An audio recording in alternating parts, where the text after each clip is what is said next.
Hey guys, and welcome back again to my City Builders channel here on YouTube. Today I'm back with a quick review of Skylines 2 and the top 10 features that I definitely like in this game. First up, finally, the developers included road tools here that we know from current mods that you can see in Skylines 1. The only thing I'm honestly a bit concerned about is this grid building feature, because I expect a lot of people using this grid building style, which is something I don't like. Sometimes I use it, of course, because it's helpful when you want to save space and whatnot. But on the other hand, it might prevent a lot of people getting more creative with their road building thing. The second thing coming up here is the option to build wonderful on and off ramps, but also you can see that the deletion of specific roads is way easier than with the vanilla version of Skylines 1. Next up, there's the new zoning features. They aren't different than the current ones. The only exception is that there are way more options to put down different types of residential zones, but also for the others there will be huge difference that we can see in the final gameplay.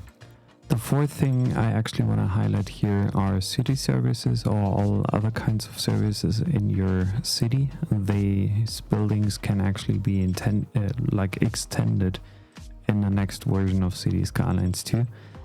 This might be a challenge for someone like me, for example. I'm usually trying to sneak them in every once in a while whenever it's needed.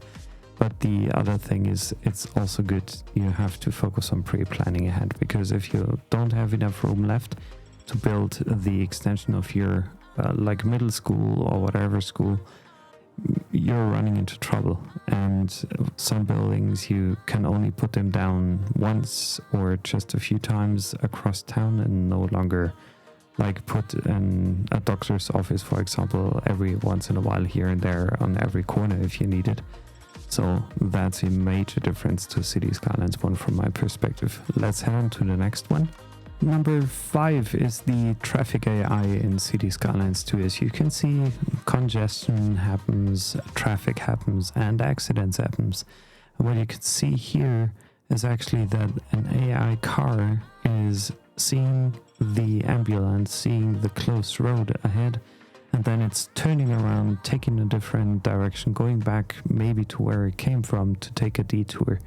So this is amazing, because that also means that you no longer have to install any additional mods for getting better traffic solutions in your city.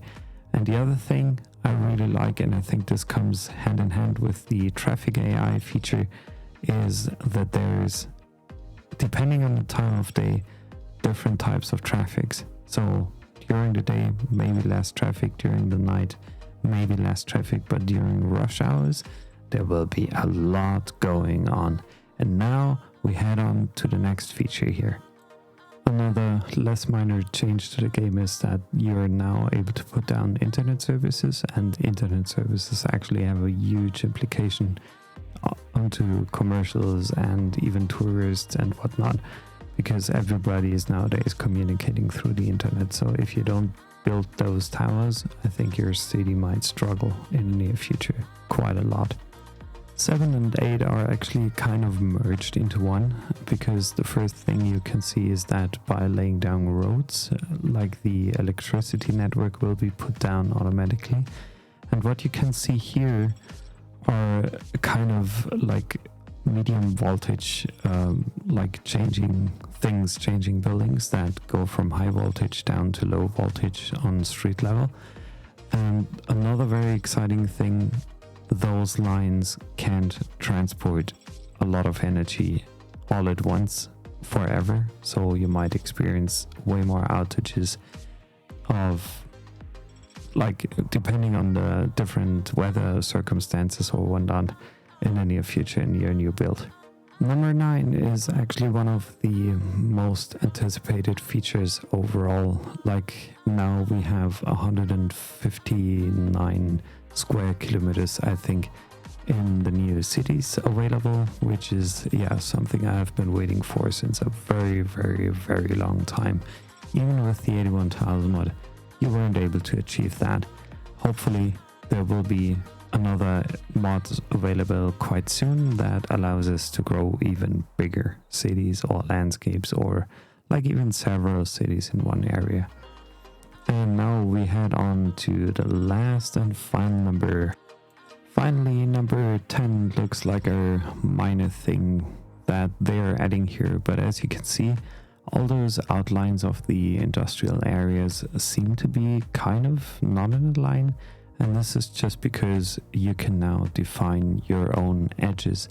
This is especially important, I think, for farming industry, because as you can see now, it looks way more realistic, and I'm so happy about this because I love farms and I love to like create something more realistic in the final game, so I'm more than happy to do that. I want to close this quick rundown here with one of my favorite screenshots that everybody could actually see when we saw the first trailer coming out earlier this year. And yeah, hopefully you liked this little overview of the my 10 favorite features, most favorite features of Cities Skylines 2, and the reason why I'm so excited about this new game coming up very, very soon, in roughly 2 months. So thanks for joining me again. Have a good day. And yeah, if you haven't followed me yet, I would very much appreciate it if you did so. Leave me a like, leave me your comments down below, and tell me what are your favorite features in Cities Skylines 2. Have a good one. I'm Ben.